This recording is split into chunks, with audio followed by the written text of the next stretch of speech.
Hello दोस्तों, नमस्कार। मैं अजय स्वागत करता हूँ आपके अपने परिवार एजे एजुकेशन लैब। कैसे आप सभी? आशा है कि आप सभी अच्छे होंगे। अभी हमारी जो डीएलएड की क्लासेस चल रही हैं, प्रीवियस ईयर के पेपर मैथ के सॉल्व हो रहा है। उसमें आज डीएलएड 2016 के प्रीवियस ईयर क्वेश्चन को लेकर चलेंगे, ठीक है? तो आप सभी देखिए, डीएलएड के प्रथम सेमेस्टर के 2016 के गणित के पेपर, तो आज इनको सॉल्व करेंगे। आप सभी बने रहेंगे और अच्छे तरीके से सॉल्व करेंगे। तो चलिए करते हैं शुरू पेपर को। चलिए लेते हैं पहला प्रश्न। बहुविकल्पी प्रश्न पहले लेंगे, तो इसमें पहले प्रश्न को लेते हैं, ठीक है? पहला प्रश्न है 3/2 का गुणात्मक प्रतिलोम, ठीक है? 3/2 का गुणात्मक प्रतिलोम, ठीक है? तो गुणात्मक प्रतिलोम हमने उसमें सीखा था पहले। देखिए पेपर को आप देखिए, एनालिसिस किए कर रहे हैं तो देखिए कई प्रश्न ऐसे हैं जो रिपीटेड है।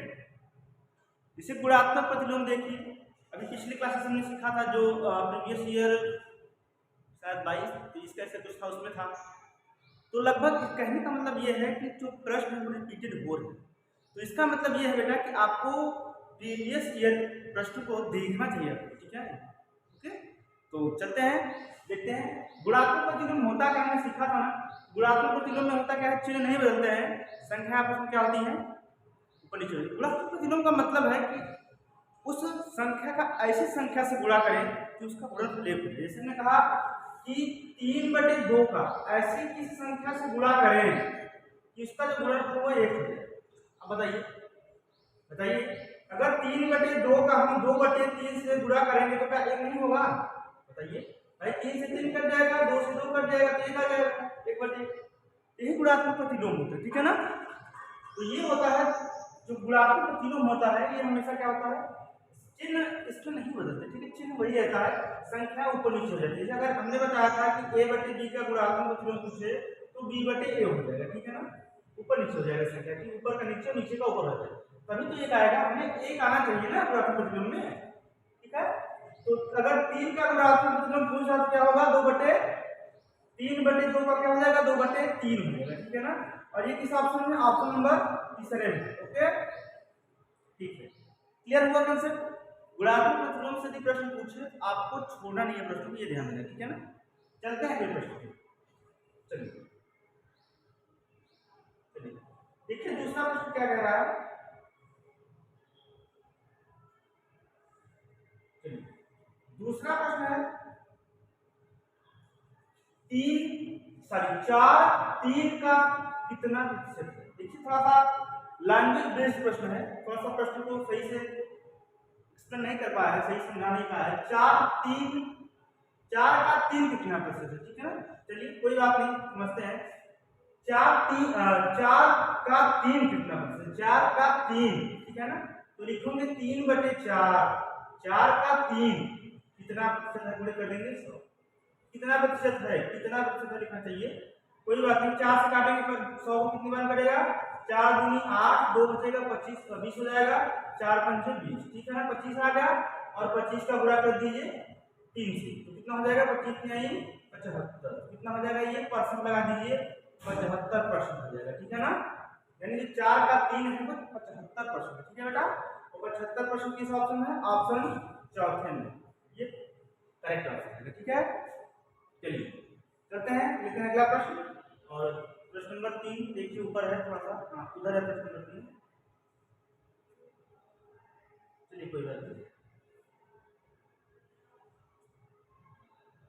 चलिए चौथा प्रश्न देखिए आप लोग। चौथा प्रश्न कह रहा है a minus B, sorry a minus कोष्टक में b माइनस a को सरल करना है, करने पर प्राप्त होता है। देखिए कह रहा है a माइनस कोष्टक में b माइनस 2, इनको सरल करना। देखिए ऐसे प्रश्न आपके एग्जाम में बहुत बनते हैं, इनको कुछ करना नहीं है, खेल सिर्फ चिन्हों का होता है, बाकी कुछ नहीं होता इसमें, ठीक है ना? सिर्फ चिन्हों का खेल होता है। और चिन्ह होते क्या है और समझ लीजिएगा, हमेशा ध्यान दीजिए, कभी भी अगर आप दिमाग में रहे तो हमेशा ध्यान दीजिएगा, यदि कभी समान चिन्ह, एक मिनट, यदि दो चिन्हों का खेल खत्म कर दिया, दो समान चिन्हों का, यदि दो समान चिन्हों का गुणा करेंगे, क्या करेंगे, गुणा करेंगे, गुणा करें तो गुणनफल क्या होगा। अगर दो समान चिन्हों का गुणा करेंगे तो गुणनफल हमेशा क्या होगा, प्लस। ठीक है, क्या होगा, प्लस। कैसे होगा, दो समान चिन्ह क्या होते हैं, चाहे आप माइनस का गुणा माइनस में कर लीजिए और चाहे आप प्लस का गुणा प्लस में कर लीजिए। ठीक है ना, ये चिन्हों का खेल है। यहाँ पे देखिए वही चिन्ह है। ठीक है, अगर चिन्हों को आप समझ गए तो कभी भी आपको कोई गलती नहीं होगी। ठीक है ना, अगर माइनस का गुणा माइनस में करेंगे तो भी आपको प्लस प्राप्त होगा और प्लस का गुणा प्लस में करेंगे तो भी आपको प्लस ही प्राप्त होगा। ठीक है ना, ये कंसेप्ट चिन्हों का यही खेल है। अगर आप माइनस का गुणा माइनस गुणा करना है, माइनस गुणा माइनस करेंगे तो आपको क्या प्राप्त होगा, प्लस प्राप्त होगा और प्लस का गुणा प्लस करेंगे तो प्लस। इसी तरह लिखवा दिया यदि दो समान चिन्हों का, दो समान चिन्हों का गुणा करें, यदि आपस में दो समान चिन्हों का गुणा करेंगे तो जो गुणन फल प्राप्त होगा वो प्लस प्राप्त होगा। ठीक है ना, अभी देखेंगे उसको। ठीक है ना, इस समझ में आपको। चलिए एक और कॉन्सेप्ट सीखिए।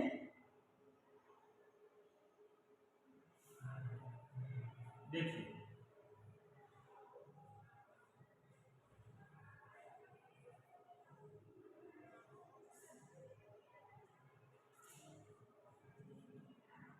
यदि दो असमान चिन्हों का गुणा करें तो गुणनफल क्या प्राप्त होगा, माइनस प्राप्त होगा। क्या होगा, माइनस। कैसे होगा, ध्यान दीजिए। असमान का मतलब क्या है, समान नहीं है, अलग अलग, डिफरेंट, भिन्न।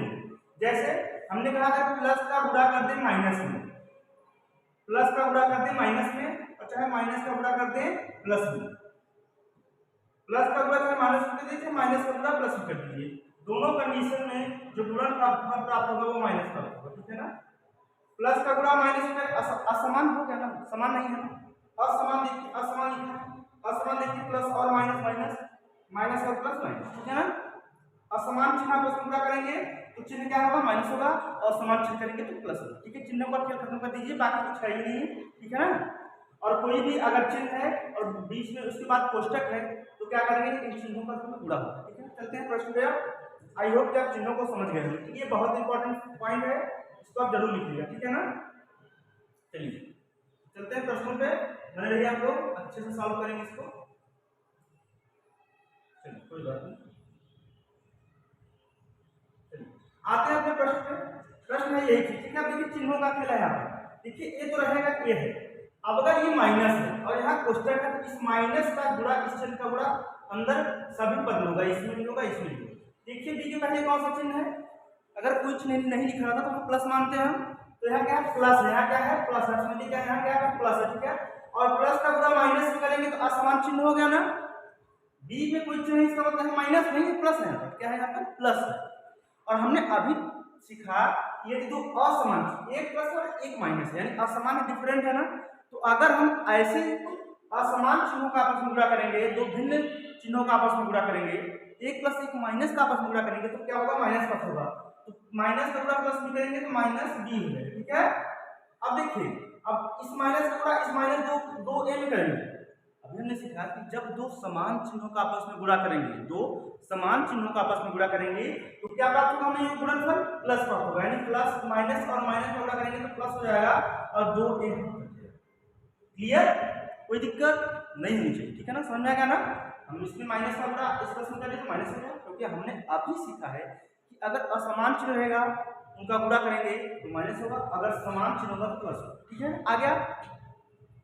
अब देखिए यहाँ क्या है, जहाँ कोई चिन्ह नहीं वहाँ ए रहता है। देखिए यहाँ भी प्लस ए है और यहाँ भी प्लस दो ए है, तो अगर प्लस ए का ए प्लस दो ए जोड़ेंगे तो प्लस तीन ए हो जाएगा। क्या हो जाएगा, क्या, और माइनस। ठीक है ना, प्लस को पहले जोड़ दीजिए, माइनस को लगा दीजिए, यही आपका आंसर होता है। ठीक है ना, 3ab माइनस बी, कहीं ऑप्शन दिया है 3ab माइनस बी, 3b रहेगा। ओ सॉरी सॉरी मिस्टेक, ध्यान दीजिए, ए बी नहीं था, देखिए ए यहाँ है और 2 ए यहाँ है, 2 ए और ए कितना हो जाएगा, 3 ए हो जाएगा, कितना हो जाएगा, 3 ए होगा, और माइनस का भी यहाँ हो जाएगा, ये आपका आंसर हो जाएगा, ठीक है ना, तो मिस्टेक हो गया, ठीक है ना, ये आपका आंसर हो जाएगा। और ये किस ऑप्शन में, 3a माइनस बी, तो 3a और माइनस बी, देखिए किस विकल्प पहले में 3a और माइनस बी, ठीक है ना, मिल गया आपको, समझ में आया कंसेप्ट क्लियर, ठीक है, चलते हैं अगले क्वेश्चन पे।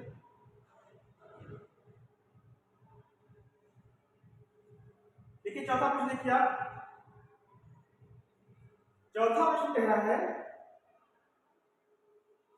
कि दो संख्याओं का मौसम, देखिए सेम प्रश्न है, पूरा पेपर छपा है, प्रश्न छपा है, प्रीवियस ईयर है, ये प्रश्न आगे भी आया है, 2016 का है, और जो हमने पेपर सॉल्व किया था 18, 22 और 23 में, किसी भी एग्जाम में आया हुआ है प्रश्न, सेम प्रश्न आया है, ठीक है ना, तो रिवीजन इसका मतलब क्या हो रहा है कि प्रश्नों का रिवीजन हो रहा है, ठीक है ना। देखिए क्या कह रहा है,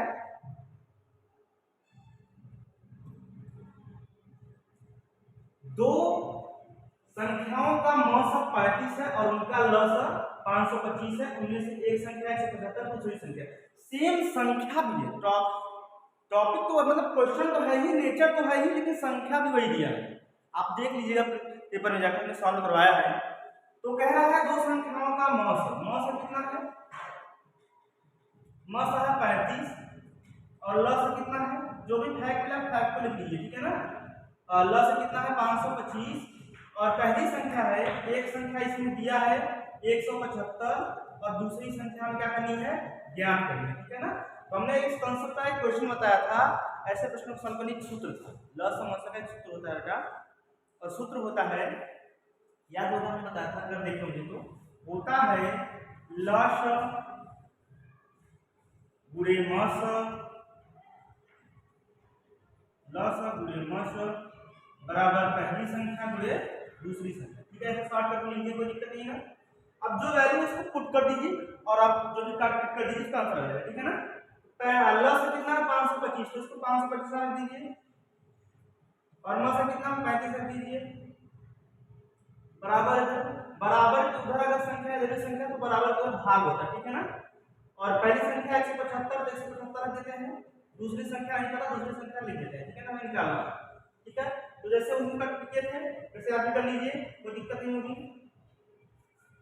अब क्या है, बहुत काटने के तरीके, कई तरीके से आप काट सकते हैं, तो हम काटते हैं 35 1 का 35 और 35 2 70, 35 105, 35 ऊपर तो 40, 35 बन जाए, ये 5 बार में 175 पूरा पूरा कट जाएगा, ठीक है ना, 35 से 5 बार में 175 पूरा पूरा कट जाएगा, 35 पंजे 175, ठीक है ना। अब देखिए डिवाइड के इधर भी भाग होगा, बराबर के इधर भी भाग होगा, तो 5 से काट लीजिए, 5 से काटिए, अब 5 से काटेंगे तो 5 5 में 50 हो जाएगा, ठीक है ना, 2 बचेगा, ऐसे हो जाएगा, 5 बचे 25 हो जाएगा, ठीक है, ये आंसर है 105। यानी दूसरी संख्या कितनी आ जाएगी, दूसरी संख्या आ जाएगी बेटा 105 ना, और ये किस ऑप्शन में दिया गया है, किसी ऑप्शन में दिया है, ऑप्शन नंबर चौथे में प्रश्न आपका उत्तर दिया गया है, ठीक है, कोई दिक्कत। ऐसे प्रश्न को देखिए, ये फॉर्मूला बहुत इंपॉर्टेंट है, लस गुणे मस बराबर पहली संख्या और गुणे दूसरी संख्या, ये फॉर्मूला आप रट लीजिए, ठीक है ना, ये फॉर्मूला रट लीजिए, आपको बहुत काम आने वाला, ठीक है ना, बहुत इंपॉर्टेंट फॉर्मूला है। और ऐसे प्रश्नों को, ऐसे नेचर के प्रश्नों को आप इस मेथड से आप सॉल्व करिए, विदाउट आपका टाइम वेस्ट किया प्रश्न को सॉल्व करेंगे, ठीक है ना, समझ गए। तो इस प्रश्न का उत्तर कितना है, 105, 35 से 5 अंक काट दिया, 35 70, 35 105, 35 होगा, ठीक है, 5 काटा, 5 50, 5 25, ठीक है ना, आ गया। चलिए अगले प्रश्न पे चलते हैं, लेते हैं सेशन का अगला क्वेश्चन। चलिए प्रश्न नंबर 5 देखिए, यह स्थानीय मान से है, कह रहा है संख्या, इस संख्या में 5 का स्थानीय मान सबसे अधिक है। अब देखिए इसमें देखिए संख्या में इनमें 5 है नहीं, कहीं नहीं है, संख्या जो 5 वो दशमलव के बाद है, दशमलव के बाद दाहिने तरफ, इनका स्थानीय मान निकालने का तरीका मुझे, ठीक है, पता हो, जैसे हमने ये संख्या देख लीजिए, बता दे रहे हैं 382.15, ठीक है, दशमलव की पहली संख्या का स्थानीय मान तो पता है कि संख्या लिखते हैं, डंडी खींचते हैं और संख्या लिखते हैं, इसके बाद कोई संख्या नहीं है तो कोई जीरो नहीं बढ़ाना है, ये इकाई होता है, ये दहाई होता है, ये सैकड़ा होता है।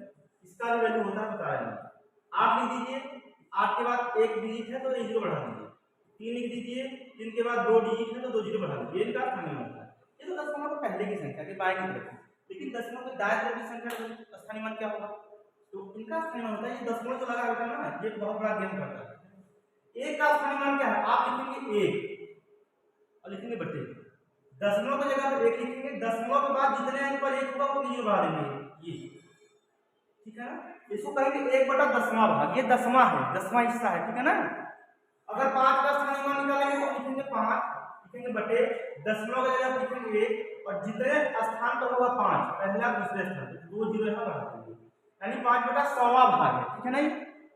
अगर लिखना है 9 का स्थानीय मान निकालना है तो लिखेंगे 9 लिखेंगे बटे, लिखेंगे दशमलव की जगह पर 1 लिखेंगे और दशमलव के बाद जितने अंक पर ये संख्या होगी 9 उतने 0 बढ़ा देंगे, 1 2 3 यानी पहला दूसरा तीसरे स्थान पर 3 अंक बाद है, 3 अंक पर है तो 1 2 3 0 बढ़ा देंगे, ये 9 बटे 1000वां भाग हो जाएगा, ठीक है ना। ये इसका स्थानीय मान है, कोई दिक्कत नहीं होनी चाहिए। अब कह रहा है बेटा इसमें 5 का स्थानीय मान सबसे अधिक किसमें? चलिए तो देखिए इसमें तो 5 का स्थानीय मान है तो 5 बटा 100 लेते हैं, समझाते हैं, आगे समझाते हैं। देखिए हमने सीखा कि इसमें जो 5 का स्थानीय मान है 5 और दशमलव की जगह 1 लिखे, पहले दूसरे अंक पर है तो 2 0।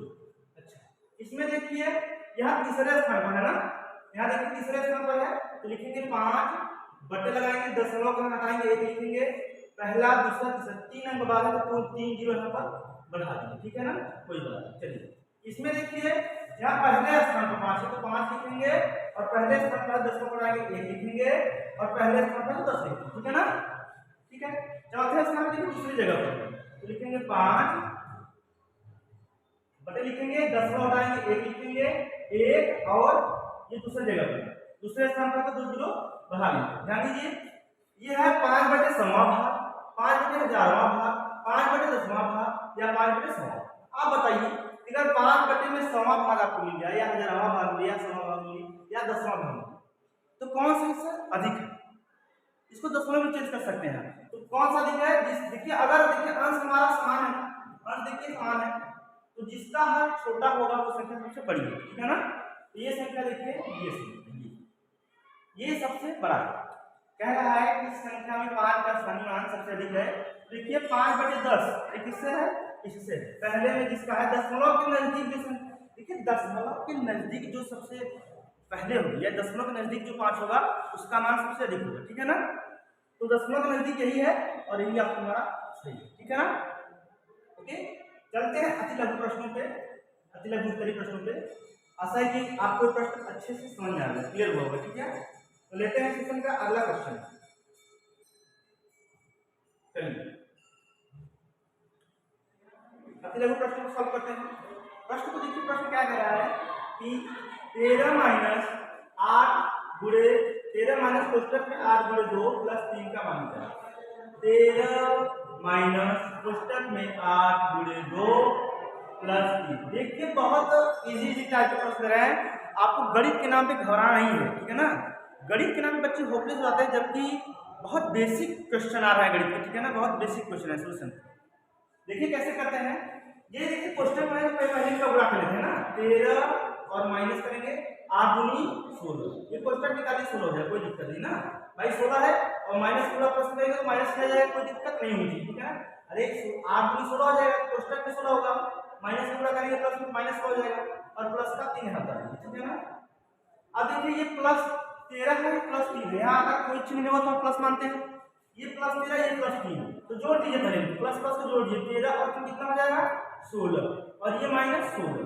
अगर 16 में 16 घटा देंगे देखिए तो क्या बचेगा 0 और यही आपका आंसर है, ठीक है ना। ठीक है बात समझ आई। चलते हैं अगले प्रश्न पे। चलिए अगला प्रश्न ये कह रहा 8 के प्रथम 5 अपवर्ग। अपवर्ग का मतलब होता है मल्टीपल, ठीक है। सब पहाड़ा पढ़ते हैं ना, अब अपवर्ग मतलब पहाड़ा समझिए, पहाड़े से पढ़ा जाता है, आप पहाड़ा समझिए, ठीक है ना। तो 8 के प्रथम 5, 8 का जो प्रथम 5 अपवर्ग होता है, 8 का पहाड़ा पढ़िए आप, 8 का पहाड़ा पढ़िए। देखिए 8 के 8, 8 दूनी 16, 8 तीन 24, 8 चौक 32, 8 पंजे 40। 5 कहाँ था तो एक, पहला, दूसरा, तीसरा, चौथा, पांचवा, ये प्रथम 5 अपवर्त है, ठीक है ना।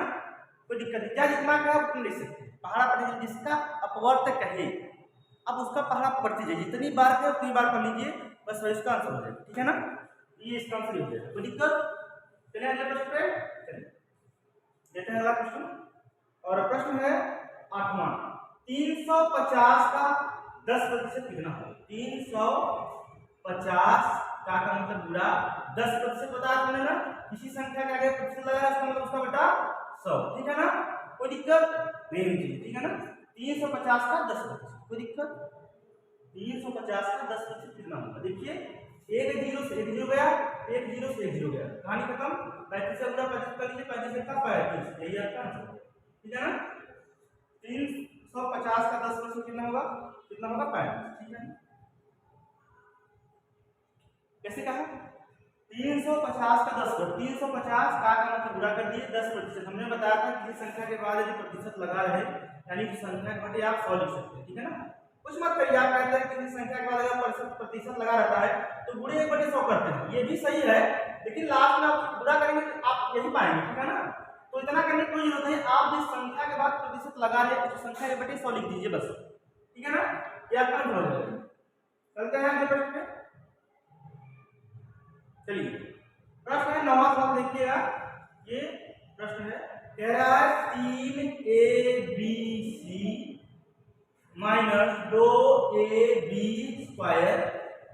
माइनस 5abc और प्लस 3ab²। फैमिली देखिए यहाँ 3abc, abc कहीं और फैमिली देख लीजिएगा, देखिए यहाँ 5abc, ये क्या है, यहाँ क्या है, यहाँ प्लस और यहाँ माइनस है, ठीक है ना।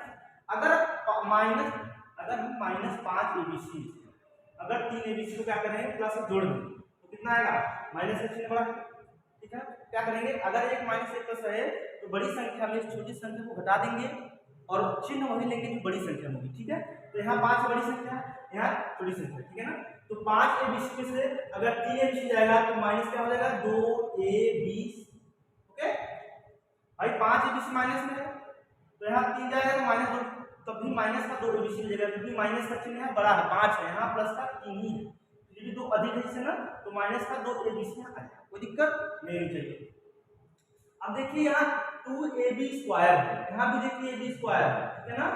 अब यहाँ देखिए माइनस का यहाँ प्लस है, प्लस का अधिक है ना, तो इस बार क्या आएगा, इस बार यहाँ प्लस आएगा क्योंकि अधिक है ना भाई। 3ab² में से अगर 2ab² जाएगा तो ab² बचेगा नहीं, बचेगा नहीं बचेगा, ठीक है ना। आप क्या करिए, ये ab² इधर कर लीजिए और प्लस बीच में कर दीजिए, ठीक है ना, प्लस नहीं करिए, ये प्लस ab² इधर कर दीजिए और बाहर लाइए माइनस 2abc, ठीक है। ये आंसर भी आपका सही है, आपका आंसर आ रहा है। अगर आप चाहें देखिए कॉमन हो रहा है ab यहाँ, सॉरी ab यहाँ भी है, ab यहाँ भी है, ठीक है। तो आप ab कॉमन कर सकते हैं, a और b कॉमन कर लीजिए और यहाँ क्वेश्चन बचेगा b, भाई यहाँ 2 b था, एक हो गया कॉमन, एक भी बचा और माइनस बचेगा, क्या कॉमन हुआ है यहाँ पर, ab कॉमन हुआ है ना, तो क्या बचेगा यहाँ पर a और b कॉमन हुआ तो यहाँ 2c बच जाएगा, ठीक है ना। ओके, आपका ये भी आंसर हो सकता है, ये भी आंसर, दोनों आपका आंसर हो सकता है, ठीक है ना, कुछ भी आप लिख सकते हैं यहाँ पर, ठीक है ना। ठीक है, हमने a और b देखिए, यहाँ भी कॉमन था, a b यहाँ भी कॉमन था, तो हमने कॉमन कर लिया ab, यहाँ से ab हट गया तो यहाँ b² था, एक भी बचा, माइनस ab कॉमन हो गया था 2 ले लिया और यहाँ से ले लिया, ठीक है, आपका आंसर, कोई दिक्कत नहीं है। चलते हैं अगले प्रश्न में। चलिए देखिए 10वां प्रश्न क्या कह रहा है, कह रहा है तल पर स्थित किन्हीं 2 बिंदुओं से होकर जाने वाली कितनी रेखाएं दी है। आप कहीं भी 2 बिंदु बना लीजिए, देखिए एक बिंदु यहाँ और एक बिंदु यहाँ ना। अब कह रहा है तल पर स्थित किन्हीं 2 बिंदुओं से होकर, अब इस बिंदु से 2 बिंदु से कितनी रेखा खींच सकते हैं बताइए, और कोई रेखा खींच सकते हैं बताइए, और कोई रेखा खींच सकते हैं, नहीं खींच सकते। तो कह सकते हैं किसी तल पर स्थित किन्हीं 2 बिंदुओं से बीच केवल एक रेखा, कितनी रेखा है, केवल एक रेखा खींची जा सकती है, कितनी रेखा, केवल एक, ओके, ठीक है ना भाई। 2 बिंदु बना लीजिए, कहीं भी 2 बिंदु बनाइए, यहाँ बना लीजिए, यहाँ बना लीजिए, इनको मिलाइए, बताइए और कोई रेखा बन सकती है, नहीं बन सकती, बस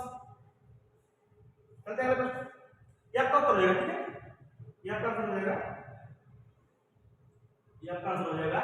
इन किन्हीं तल पर स्थित इन दो बिंदुओं से होकर जाने वाली कितनी रेखाएं खींच सकती हैं? केवल एक रेखा खींच सकती है ना, केवल एक रेखा मात्र। चलिए देखते हैं अगला प्रश्न, और ये लास्ट प्रश्न है अति लघु का। और प्रश्न है,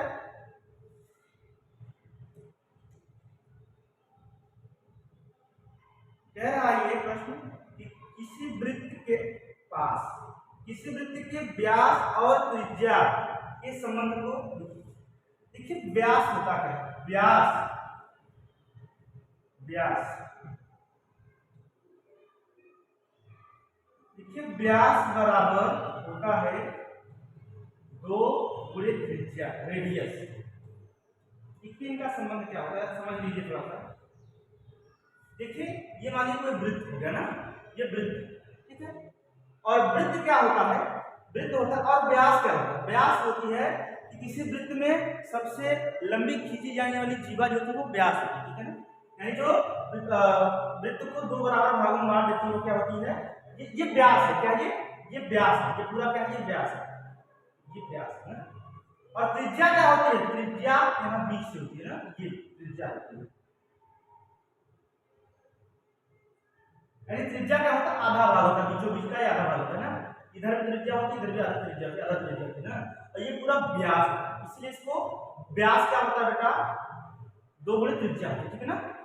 और इसको त्रिज्या, अगर त्रिज्या निकालना तो त्रिज्या कैसे निकालेंगे, अगर त्रिज्या पूछे तो त्रिज्या क्या होगा, व्यास बाई 2, ठीक है। त्रिज्या क्या होता है, व्यास का आधा होता है, और व्यास क्या होता है, त्रिज्या का 2 गुना होता है। बस इनमें यही संबंध होता है, आपका ये आंसर है। लेकिन आगे अगर प्रश्न पूछे कि वृत्त में त्रिज्या का क्या संबंध है व्यास से, तो आप बता सकते हैं ना। किसी वृत्त के व्यास और त्रिज्या का संबंध होता है ना।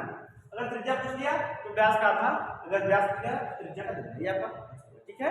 तो आई होप कि आप सभी को क्लास अच्छी लगी होगी, इंटरेस्टिंग लगी होगी। तो और आगे भी अगर ऐसे जुड़े रहेंगे तो आगे हम सीखेंगे और इंटरेस्ट तरीके से। तो अगर अच्छा लगे तो प्लीज़ अपने फ्रेंड्स के पास ज़रूर शेयर करें, और लाइक से सब्सक्राइब जरूर करें, और कमेंट भी करें, ठीक है ना। कमेंट करेंगे तो थोड़ा सा पढ़ाने की जो एनर्जी थोड़ा सा इंक्रीज होगी, प्लीज़ जरूर करेंगे। शिक्षा धन्यवाद।